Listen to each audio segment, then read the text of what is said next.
Started my first startup in '97. The world told me I was insane. Our goal is creating future economies that are more regenerative and sustainable. Something didn't match up. Why hasn't this become the next big thing?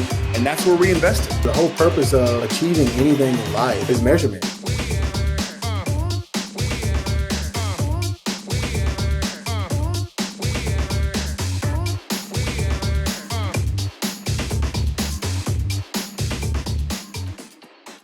Welcome, everyone. I'm Manav, Senior Associate here at Shadow.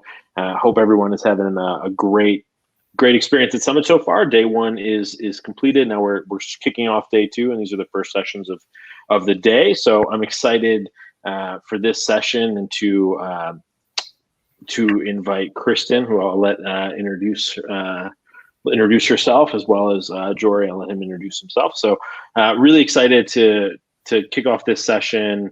Right, it's really about scaling your executive team. I think, as we know, right, in the venture world, a lot of startups have a hard time balancing when and who should join an early stage management team is a key challenge for the CEO and founders to solve, right? So when do you know it's time to hire? Should you engage a search firm? All those types of things that you have to sort of cover and understand to make the right and appropriate decision. So looking forward to today's session. And with that being said, Kristin, I will kick it off to you. And then one actual final housekeeping thing. As anyone has questions, please throw them into the chat or into the Q&A section. So at the end, hopefully we'll have a little bit of time and be able to cover anyone's questions or anything that they may want to discuss. So with that being said, Kristin, I will hand it over to you. Thank you, Manav. It's a pleasure to be here and a very, very honor to talk to some of your folks in the audience. And I'd like to introduce the other person I'll be speaking with here, Jorey Ramer. Jorey Ramer is the founder and CEO of Speer. Their website, by the way, is called hellospeer.com. A very innovative and early mover into a complex business that will look very simple for the people using it, but behind the scenes, it's a very involved business. And Jorey, full disclosure, we helped you grow your management team at Westwood and Wilshire, and I remember working with you very well through that process, and thought you would have some great insights for other founders and CEOs into all the questions that Manav mentioned and much more. So we'll try to cover a lot of ground. I wanted to open the discussion by having you sort of do a flashback, take us back to the state of the business of Speer, a little bit about what you're doing and what state you're at the point that we spoke with you, which was in mid to late 2019. Yeah. So, if you look at the business, just give a little bit of background in terms of the nature of the business, just to have that context, I think is important. This business comes out of a personal experience that I had, which was buying a home for the first time, discovering the pains of home ownership, and, in terms of the time and money and expense that it takes for you to manage your home, and having a desire to have a singular subscription where you didn't have to worry about the repair and maintenance, where you just pay a service, make it their problem, to have to deal with not only the hassle, but also the financial management, where you're paying a subscription and you don't have to worry about these variable expenses. There was a model that had been around for 50 years, the home warranty industry, that was a component of that broader experience that we wanted to deliver. A sector that was really, frankly, begging for Silicon Valley style reinvention, given the quality of the service experience that clients were having. And so, tying into your question, you look at back when we were engaged together with you, we were a relatively new Series B business. We had moved forward. I think if you look from Series A to Series B, we had solved for how do you scale the business. I think from Series B to Series C, the main thing that we needed to deliver beyond just scaling the business was delivering scalable unit economics. And we were early in the development of that. And it was pretty much at that same time that we had lost our operational leader to an accident that had occurred outside of the office and outside of the business. So it was a very challenging time for the business. When you look at, this is a business that is very operationally intense. Our goal is to do what you described, which is to make it feel very simple, very seamless for the consumer. But there are a lot of operational details in order to do such a thing and to manage all the expenses associated with it. So frankly, it was a challenging time. So the team that you had, your management team at that time was yourself. You had someone in finance who also covered HR. You had another co-founder product. Who else was on the team at that time? Really, I mean, the core team, myself, my technical co-founder, our VP of sales, our CMO, and these were people that had previously come out of my professional network. Right. And so it was at that time we needed to think about filling that operational role, bringing finance in-house. We had worked with some consultants externally previously, and we needed to bring that in-house. And at the same time, we were thinking about adding product leadership as well. Gotcha. So we talked with you initially about the head of operations because you had lost yours, and that's always a time when a founder is like, "Oh my God, we've lost a key person. I gotta scramble." So when you were thinking about filling the role, timing was sort of out of. It wasn't like, "Oh, this is the right time." It's like, "No, we got to do it right now." So how did you decide how to fill the role? I mean, did you try to look for people on your own first, or did you decide that you wanted to go to search right away? Did you know that? How did you decide how to fill the role? Well, I think our experience in filling some previous roles really weighed on us in terms of how we thought about moving forward. And so, a lot of those other roles that I described to you, engineering, sales, CMO, our previous head of operations. I mean, those had been people that had come out of my network. Right. One of which we brought into the business about 6 months before Series B. And I think through that process, okay, great that I was able to find somebody out of my network, and we were lucky enough to be able to find somebody that had a very unique set of skills and experiences. But there was a lot of frustration on the team that, I'd kind of gone to my network, found some candidates, but there was really only one that really kind of merited our taking a close look at. And I think there was a lot of frustration among the team to say, okay, sure, this person seems great, but how many other candidates are we really going to look at here? Are we making the right decision with having such a limited set of candidates? So, working with a firm, we had a much broader spectrum of candidates that we can look at that not only gave us the confidence that we were making the right decision, but also kind of helped inform what you would want to look for, right? I mean, I want to see a lot of candidates, and it's only through seeing a lot of candidates I might have a certain point of view in terms of what I'm looking for before I start that search. But then once I meet a whole bunch of candidates, I discover things, skill sets, experiences, knowledge that I want to be able to add into, or maybe weight over some of the things that I'd previously been thinking about. So having a process where I had a much more robust pipeline, it, helped us have the confidence, make a better decision, but also, add to our selection criteria and edit our selection criteria through that process.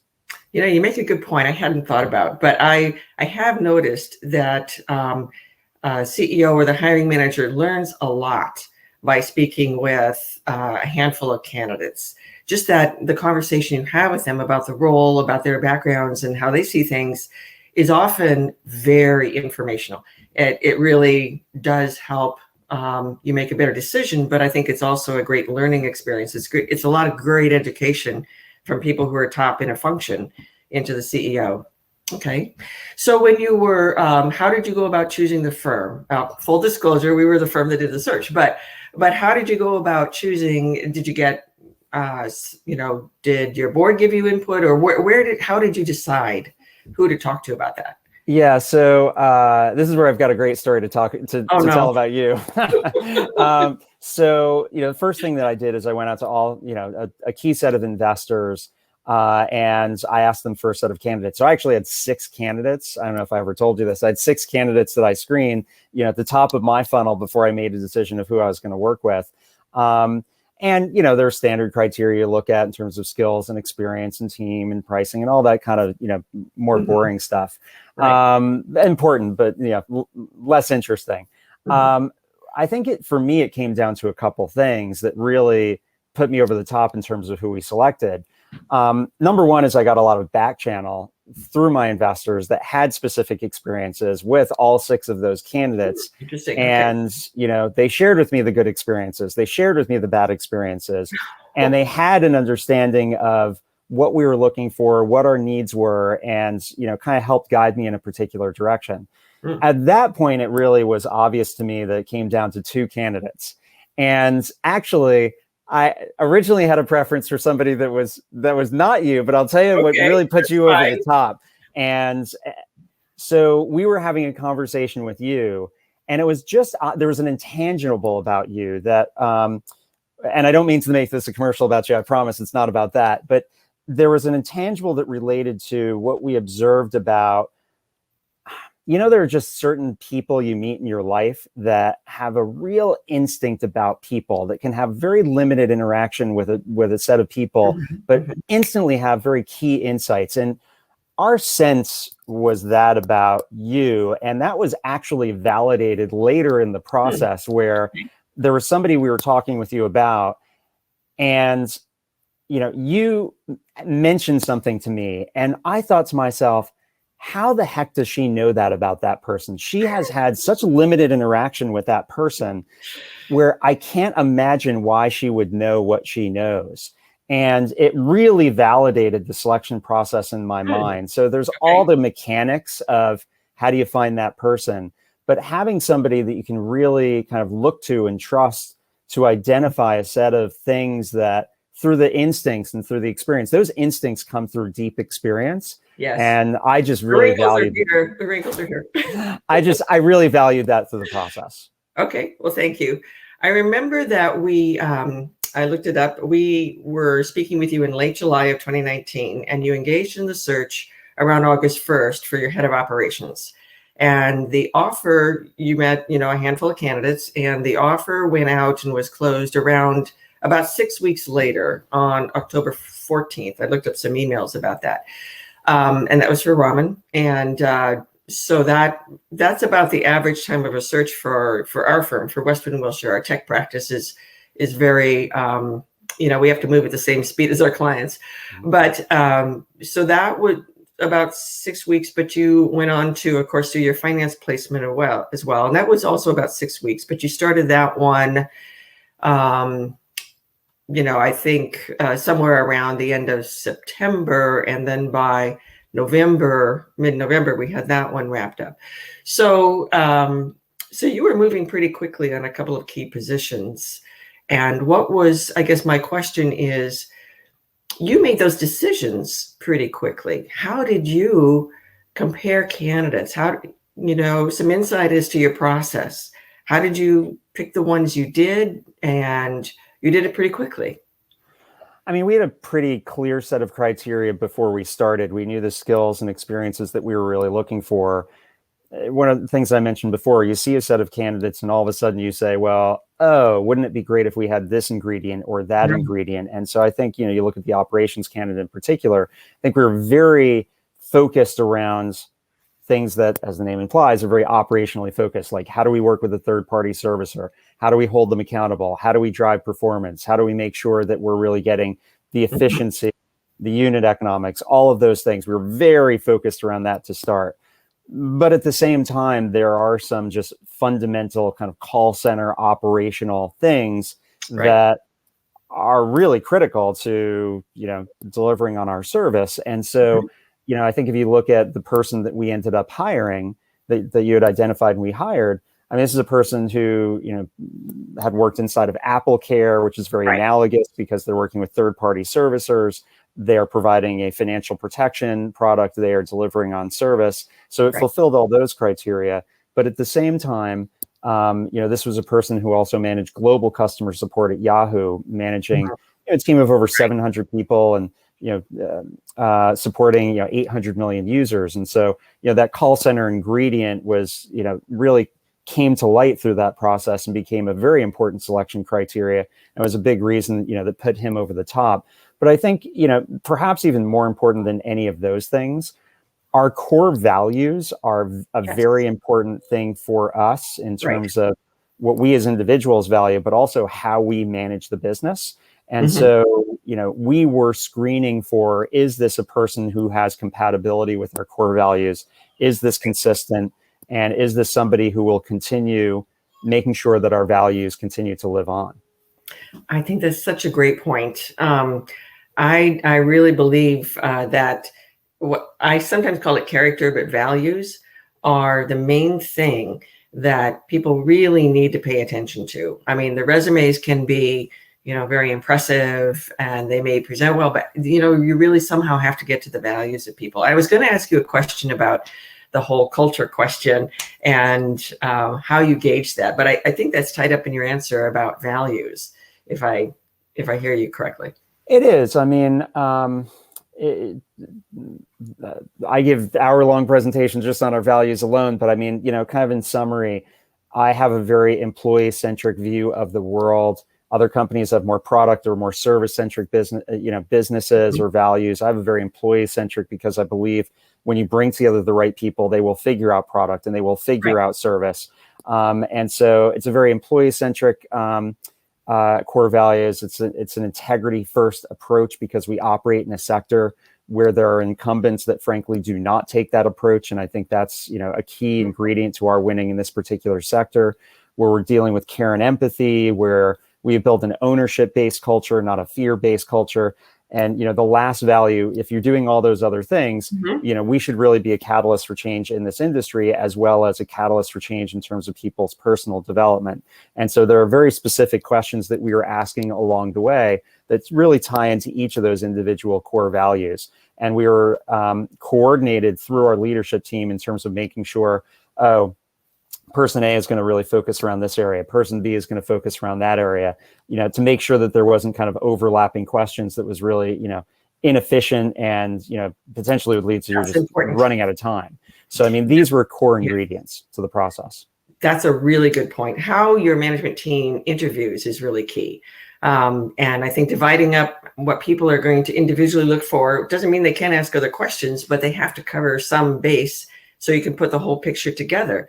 So how did you, I think most people have a general style for this, but when you made the decision, have you been in a situation, whether it's this search or another one, where there was disagreement on your management team about whom to hire, and how did you resolve that? I think it was there. Generally, I would say that there was a consistent direction. I would say with 100% of every person that has ever been hired in our business, I would assume every other business, like, it's never the type of decision where it's like, oh, this person is 100 out of 100, right? It's always like, wow, this person is amazing on X, Y, and Z. Oh, but we've observed A, B, and C. And so that was kind of more the debate around, okay, we've identified all these strengths.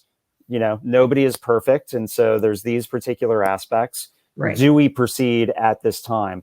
That was primarily the case in, the Series B to Series C decisions. I mean, there have been other hiring decisions where, maybe it came down to two candidates and, there are people that kind of leans in this direction. There are people that leans in that particular direction. And at the end of the day, I mean, to be blunt, I kind of just said, okay, well, we're going to go in this direction. And I'm really asking for organizational support to make sure that, we roll out the red carpet for this particular person and make sure that person's going to be successful. But I think there was a pretty consistent feedback, and, we knew what we were doing at the time. And, we decided, okay, we're going to do this with this particular person. Okay. I wanted to go back to a question that occurred to me as you were talking about the background of Raman, which was really outstanding, but you mentioned bigger companies, Yahoo and so forth. So how were you concerned that how he might work in a startup, and what did you observe there?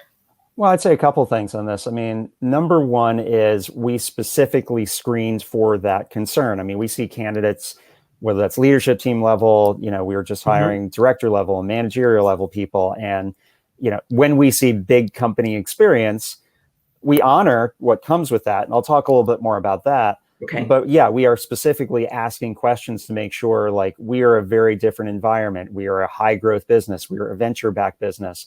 There are going to be fires, and sometimes you need to put out that fire, and sometimes you need to let that fire burn because you need to focus on other things that are just more important for the business. And, we've had experiences with people out of larger organizations that had discomfort around that. But at the same time, there's different stages of the business. I think when you're an earlier stage business, there are going to be a set of people that are interested in taking that risk because there are certain rewards, not only just financially, but also in terms of their career development, which means that, in an earlier stage business, it's possible, not always, but it's possible. A lot of those people, are going into that opportunity because they know it's going to stretch them a little bit. And, for those people, great. If they're growing with what at the same pace of what the organization needs, awesome. But at the same time, you reach kind of a critical inflection point, which says, okay, we've got to grow out of, the immaturity that comes out of being a smaller stage business, an earlier stage business. We've got to grow into where the business needs to go. And at that point, you really need to bring a set of experiences and skills, a set of people who already know what the end target looks like the example I gave with ramen. Or if you look at our CFO, this is a person who works directly with Satya Nadella at Microsoft. This is a person who managed finance for a $2 billion line of business there. And so, you take a person like that who's managed finance for a $2 billion organization versus a Series B organization. He knows where you've got to get to, and he knows what are all the different things that need to be put in place. If you're not bringing that person in at the right time, then, you're never going to get to where you need to be because you don't have that person who has that vision of where you got to get to and how you get there. So it's finding that balance between somebody who's going to be culturally compatible, but really bringing DNA and experience in that knows where you got to get to.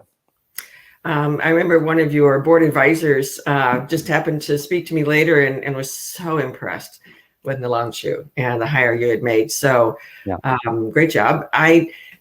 I'm really glad to talk to you at this point in time because you made these hires, late 2019, right?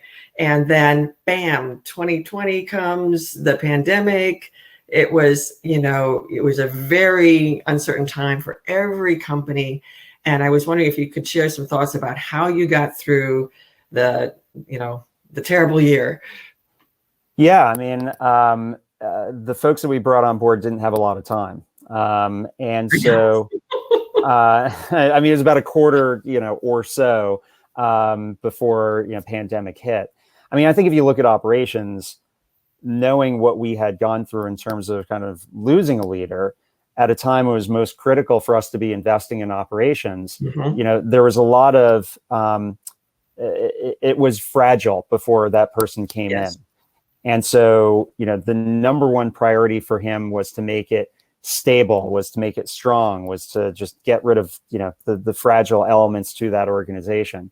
And, frankly, if it had not been for him coming in, taking the actions that he did, if you took, the loss of the leader together with a pandemic, I mean, it would have gone from fragile to broken. And instead it went from fragile to strong. And so, I'm very grateful for what he did, in that regard. I would say the same thing about our finance leader, because for us to accomplish what I mentioned before, from Series B to Series C in terms of achieving, unit economic progress that investors want to see for us to have achieved the Series C, which we did, that is a collaborative effort between operations and finance. And so, frankly, all the same statements that I made before are, similarly applicable to finance. And so, luckily we had the people in place to bring some stability, to bring some strength, to be able to take the shock of a pandemic. We had prepared not for that specific, thing to occur, but for the future, and, put in place a set of things that gave us the strength to be able to weather that storm. Absolutely. And I'd like to encourage anybody listening and watching to put questions into chat, because we do want to allow some time for Jorey to answer your questions. And of course, I'm sure people have a lot of great ideas and questions to share. But I wanted to go back to that timing issue, because I think that is something that CEOs and CEO founders in particular really struggle with, when to do that. And my follow-up question for you is how that affected your role as a CEO. I mean, a CEO has to scale with the company, with the business. And So any insights as to helping other CEOs know when it's time to hire on your management team? Yes. So I have a rule of thumb, which is, do I have to get my hands dirty? And so if I have to get my hands dirty, and I'm not shy about doing that. I mean, I started the business. And so where you are. Yeah, you just have to do that as a part of the business. But as you're growing the business, I'm constantly asking myself the question, where do I have to get my hands dirty? If I'm getting my hands dirty, then that is an indication that I potentially have a weakness in that side of the organization. And it is a distraction from the key things that I need to be delivering in my role.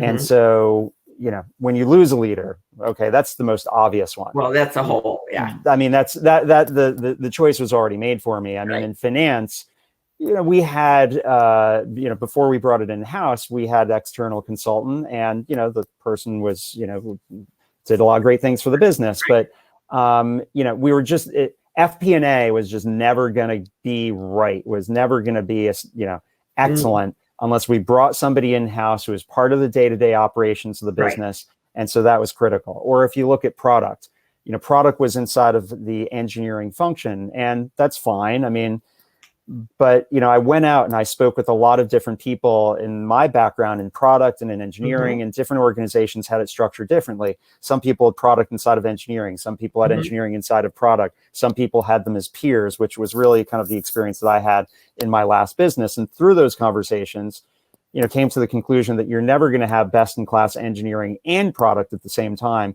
if one is reporting into another, that you're really going to have, this is my observation. Other people, here today might have different opinion, but my opinion, having had those conversations, was having those as independent leaders, as peers in the organization. That's how you're going to be able to bring in best in class on both sides and have a healthy tension between the two to have superior outcomes. So there were a lot of different ingredients to those things.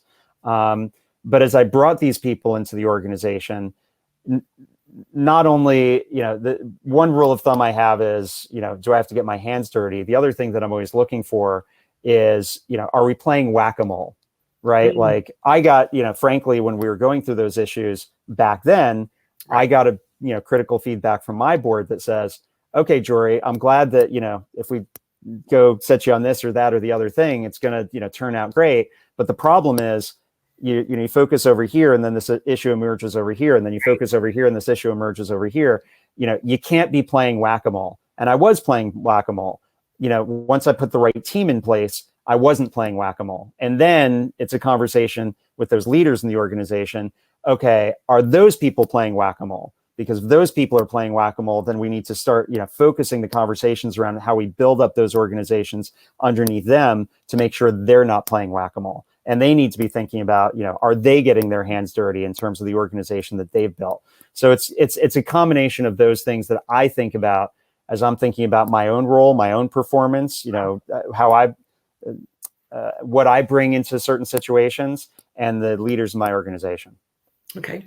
I have a bit of a funny story about you. I remember when, we were in the search and you were getting it done, and then, your management team fills out, and you visibly changed because you were under so much stress and doing, when you talk about whack-a-mole, I thought, yes, you were doing everything. You were everywhere. And as soon as you got your team fleshed out a little bit to take over some of those areas, I remember you smiling and you said, wow, I'm able to go home and see my family again. It was like, so I wanted to ask you, once you listen. I didn't remember that detail, but it doesn't surprise me. It was a marked difference. Let me tell you, you were a changed man, and you had some comment about like, oh, that was life-changing. Yeah. And I've seen that multiple times. Once a CEO gets somebody into a role, an operational role that really owns it, so that you don't have to personally worry about it. It's just a big weight off your shoulders. And so, but I want to ask about timing of that. So when you brought either Nilanshu or Raman on board, or anybody else you want to talk about, how long did it take for you to feel that sense of relief that, oh, okay, they've got it under control? Immediately. I mean, and when I say, well, I mean, I say immediately. I mean, obviously, for any folks coming in, it's going to take them some time to ramp up and get integrated into the organization. So it's a bit overly concise. Weeks, or is it a couple of months, or what do you think? Well, I think back to I was inside of a business in the past, a business that changed CEOs. And, that the new CEO that we brought in that organization I was in the past said, don't ask me any questions for 60 days. After 60 days, ask me whatever you want. And, that was him kind of signaling it's going to take me some time to really make sure I understand. Oh, interesting. He was a very thoughtful person. He wasn't the type of person to just like jump to conclusions and just like start making opinions. Like he was a very thoughtful person to say, I want to make sure I really understand the nuances here. And then I'm really going to be, after 60 days, I'm going to be prescribing fast action, potentially disruptive things in this organization. But I'm not going to do that until I've really taken the time to really done the deep dive. Right. And so, that, from an expectation setting, because I had candidates that I could just tell would be the type of people that we did not hire, but the type of people that would be like, making opinions on day one before they really understood the nuances. I could pick that up through the interviewing questions. And those are the people we did not hire. And so I think these people are very thoughtful. But when I say immediately, there are like so many things that had been on my radar that I wanted to accomplish. So many things that, I'd written down and like, we need to do this, we need to do that, we need to do this. And I could just turn to that person and say, here's the list. Here are the people. Like, I know you're not going to make a lot of change in 60 days, but like, go take this list, go prioritize the list, go execute against this list, go edit it as you see fit. And so that's when I said immediately, it's not to say there's change immediately. If there's change too quickly, it would potentially be a red flag, but just to be able to kind of hand that list over and know that somebody's working on it, even if it's kind of slow to start. Taking this off my desk. Yes. Yeah. And that's why, my immediate answer to your question was immediately. I remember it was a very quick transformation. Let's just say that. Yeah. And then it was interesting. You managed to close 50 million Series C, I believe, after the pandemic. It's like, wow. Any insight? A year after the beginning of the pandemic. Yes. Yeah. So that means that during the pandemic year, your business continued to grow and to strengthen, as you said. Yes. You made that very interesting comment that you came out of the pandemic stronger. I'd love to know insights about that. How do you mean that? Well, we had to, listen, we did what any venture-backed business does in light of such an economic shock, which is, cut costs to be able to weather the storm, because you don't know how long that storm is really going to last. And at the time, people were talking about the fact that it had been 4 years was the time from start to a vaccine being available. And so the concept of the vaccine being available in less than a year was on nobody's radar when this thing first hit. So not knowing how long this storm was really going to be, the first thing that we did, and a lot of other companies did, was cut costs. And so that meant we had to be more efficient. And that meant that we had to make very difficult decisions that, to be perfectly blunt, maybe we would not have had to have made if it hadn't been for such an event. So we had to be more efficient. We had to make sure that our resources lasted longer, because, that's we're a venture-backed business. The resources are not going to be infinite. Startup was, man, you don't know when you're going to see your next dollar. So absolutely. So it was a forcing function, and we were continuing to grow. And, in many ways, the pandemic shifted consumer behaviors in our direction, a shift to financial protection in a time of economic uncertainty, more people in their homes. And, we are servicing homes because people are in their homes more. They're using their homes more. The real estate markets, while, took a pause, were very strong through the remainder of the year. And so these things were very, additive to our business. And so you had a growing business, a growing market at the time when we needed to be more efficient. And it was just a forcing function for us to strengthen many different areas across, people and process and product to allow us to, achieve that $50 million Series C. Right. So bring us up to speed.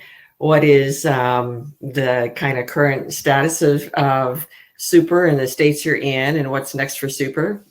Yeah, I mean, having this type of capital available to us now allows us to do the things that we've wanted to do for a very long time. So now we can pursue additional geographies that we couldn't do before, key geographies that we've always wanted to be in, right. New distribution channels, new ways of acquiring customers, things we've, again, wanted to do since day one, expanding our product offering and really expanding the share of wallet with our existing customers. And we've made announcements recently. We announced a national partnership with the largest association of independent brokerages nationwide. We announced our expansion into the Atlanta market. We announced as part of this funding round, new investors like Wells Fargo in the mortgage category, the National Association of Realtors, which is very additive to our existing channel. So it just gives us the opportunity to do things we've always wanted to do. But in many ways, when we had more limited resources available to us, we're more constrained to go do. And so this is, without a doubt, the most exciting time for the business. It is very exciting. And all of the early hard work on what I would call the machinery of all your back office and operations is paying off now, right? As you scale into different markets. Yes, absolutely. Oh, great. So I'd like to open up for any questions. If there's anybody who would like to ask Jorey a question about expanding his management team, or anyone else, any other question about Super's business. It's fascinating. Very fascinating. I think we did have, it looks like we have a couple questions in the Q&A. Okay. Specific to Super, but be glad to just call them out and see what we can discuss. So what have you found to be the most effective way of marketing your company culture? Marketing the company culture. Well, it is, it's a key part of our recruiting process. I've blogged about it. It's a key part of our recruiting process. I would say that it hasn't been a part of our PR efforts yet. And so that has been an ingredient that we have not yet, invested into. It would not, because we've just had other priorities for our PR efforts. But it would not be rocket science for us to invest in that, because we have invested so much into the culture we've built, the values, how we communicate through recruiting process. When we bring people on board, I take them through a company vision presentation. So on a monthly basis, all the new employees go through a company vision session, which includes our mission, our core values, our BHAG, our vivid descriptions. So while we haven't done as much to shout from the rooftops to the general market about it, it's a key part of recruiting, onboarding, and retention. Yeah, great. Thank you. We had another question. How do you strike the balance of hiring quickly enough at a startup and maintaining that company culture, especially given the current hard market of talent acquisition? It's extremely difficult to go acquire talent right now. I would say, I'll point back to what I said before, but then I'll expand on it. Again, we take everybody through the company vision when they first start. In addition to that, we have monthly company-wide meetings, which is more important now than ever when a lot of people are working remotely. In that company meeting, we are going through shout outs to people who have exhibited our core values. We have a core values Slack channel. People give shout outs to people that have exhibited our core values. I give a shout out to those people in the company meeting. And then what I do is I tie some of those experiences to ingredients of our core values. And, I'll highlight certain things of why that is a really good thing for us to focus, right? Like catalyst for change I talked about before. And, you take a customer experience that, okay, maybe if we had done a misstep through a customer experience, okay, we're always improving our overall process and experience, but then how do you take that opportunity to go above and beyond for the customer? So even if they might have had, an issue with a misstep, that they still come out of the overall experience as a promoter instead of as a detractor, because we stepped up when such things occurred. Those are stories in particular, among other stories, that I really love to highlight because it's an example of one of our core values. That's just one example of many, but I kind of talk people through that when we do these company meetings. But the other thing, in bringing people into the organization that have had experiences in larger organizations, more mature organizations, it's been difficult at times for those people because, again, you're moving very quickly or you're letting fires burn at times.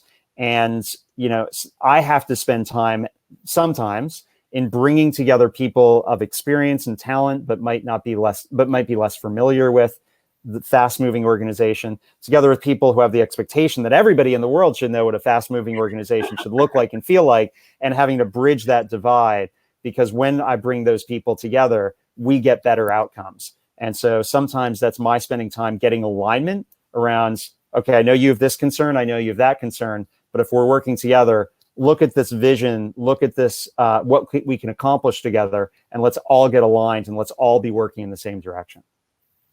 One thing that is clear from Jorey is he is the personification of the values and the culture that he wants in the company. And this is a really key point for CEOs. And not everybody is a natural at it, right? So, or has been in that role before even. So one of the things that we've done at our firm, it was one of the nice silver linings of the pandemic is that we had time to start something that we call Excel People.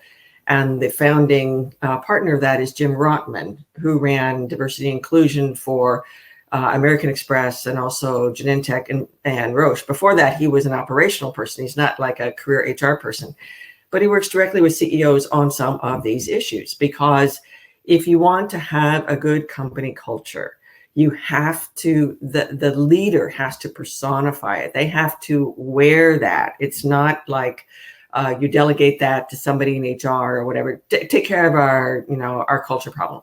You can't do that. It's much more in the bone of the organization, and people look to the leader. So I think that this is something, Jim spends a lot of time working with CEOs on this issue.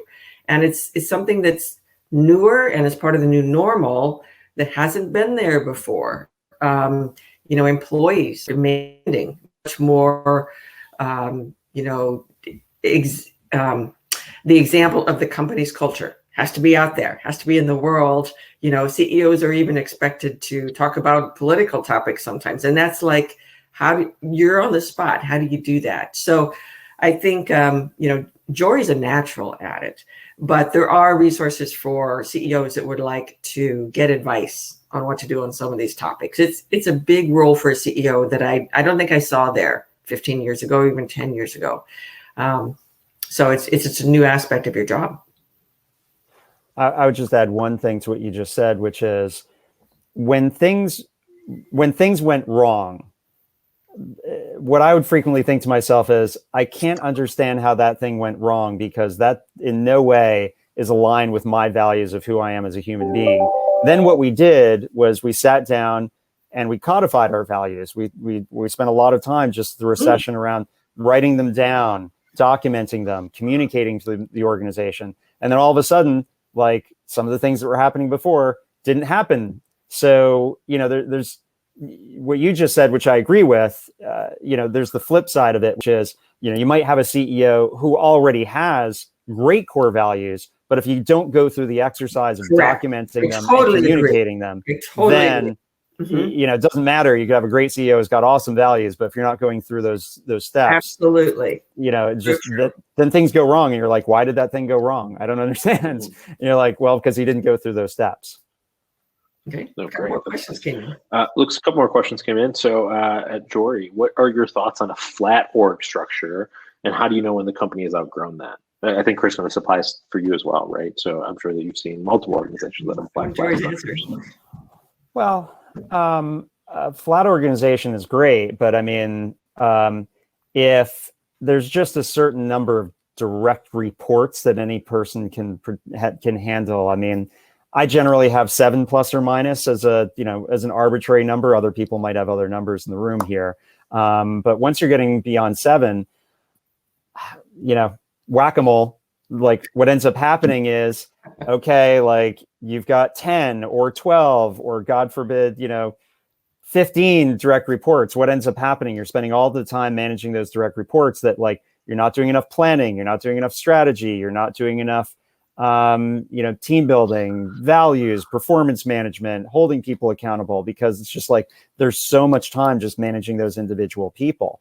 So I think flat's great. I like flat, but like whack-a-mole is going to start to kick in. And like, if you're not building the right organizational structure, then problems are going to occur. You're going to say, why did that problem occur? Well, because you weren't planning ahead to make sure that that problem was prevented in the first place, because you're spending all your time managing these individual contributors. So there's a balance to that. And I think it doesn't have to be 7. It could be a different number, but like those are the considerations. Okay. All right. Another question. Right. So as an early stage company, right, raising our first seed round, I'd like to understand if you have any advice to share that helped with your journey to raise money. I mean, the number one thing that comes to mind for me, and it doesn't matter if it's the seed round A, B, or C, is, I constantly think about Groundhog's Day. I constantly think about, if you know the movie with Tom Cruise, Edge of Tomorrow, where it's like they're living the same day over and over and over again. But what ends up happening is at the beginning of the movie, they're really awful. And then by the end of the movie, they almost have superhuman powers because they've gone through the same thing over and over and over and over again. And I see fundraising in the same light, which is, I might start a process and, those first set of meetings are clunky, right? You kind of get through the meeting and, you're halfway through and you get that question and you answer the question. You just see the body language on the other side of the table. And you're just like, oh, I did not answer that question very well. And then from that part out, for the rest of the meeting, the body language on the other side of the table, like you're just never going to get dollars out of those guys. And so like, then you go to the next meeting and they ask that same question, but you answer it better. And you're like, oh, great, this meeting's still on track. And then they'll ask another question, you answer it poorly. You're like, just went off the rails. You get through enough of those, and eventually you get to a set of meetings where you're fundraising, you're presenting, you're going through the Q&A, and it's like you can do no wrong because you've already done wrong in all those other meetings. And so making sure in terms of like how you manage your pipeline, who you're talking to first, who you're talking to later, making sure you're giving yourself enough breathing room, making sure that you're iterating in the process, making sure you're picking up on those times where it falls off the rails, and having a clear game plan for how you are going to make sure that it doesn't fall off the rails the next time. Like, that's what I constantly think to myself. And thinking back to my seed round, I mean, I remember I was getting very specific questions later stages in that seed round funding process. And I would think back to, oh, I remember when that guy at that firm asked me that question and how horrible I did on that question. And, I deliver a different answer and see like delight on the other side of the table. And I was like, okay, great. Like, now let's move on to the next one. So it's that iterative process. But it's happened to me, seed, A, B, C, every round, same thing. Great. All right. So we have another question. Kristin, does your organization only focus on executive recruiting, or do you also handle other positions, example, software engineers? That's a great question. We cover all of the kind of management levels for growing companies. So that's C, VP, director. Many of those are individual contributors, or they might be the first head of a function. If you're looking for individual software engineers, I don't think that's in our sweet spot as much. Now, we do VP of engineering, we do directors of product, all that sort of thing, product management. But an individual software engineer, I have referrals for you. One of the interesting firms out there, I think, is Celential. It's Celential, Celential.ai. And they have developed an AI enhanced system for sourcing engineers. And I think that's one of the real innovations I've seen in recruiting is their work. So I would point you to them as a starting point for hiring the individual engineers. Happy to help you with all the other stuff. All right. Thank you. All right. Anybody have any other questions? I think we're nearly out of time, but Jorey, if you could wave a wand, and if we were talking next year, what would you hope to be talking about as a state of super? Well, I mean, I tie it back to what I mentioned before, which is, having announced a key set of new geographies, having announced a key set of new distribution categories, having announced a key set of new product capabilities that expand our share of wallet with those customers. Those are key focus areas that this capital enables. And I think you've already seen some things for us, pretty much almost out of the gate after this round. But I think the goal is that you'll continue to see such things from the business. Great job. It's a very impressive business, very difficult to build through those early stages. I mean, I know what you went through. No, I don't know what you went through. I only know a little bit on the top, and it's very impressive. So. Thank you so much. I appreciate that. Thank you. Okay. Well, great. All right. Well, I don't see anything else. Well, thank you. I just want to say thank you, Jorey. Thank you, Kristin. This was a great session. I think it was really valuable for a lot of the attendees, I'm really sure. So, once again, thank you so much for making the time today to participate as part of Shadow Summit. We really, really appreciate it. And for anyone in the audience, if you need a connection to Kristin, or please let me know, and I'll be glad to make that connection for you as well. Okay. Thank you so much. Thanks, Manav. Thank you all. It's been a great summit.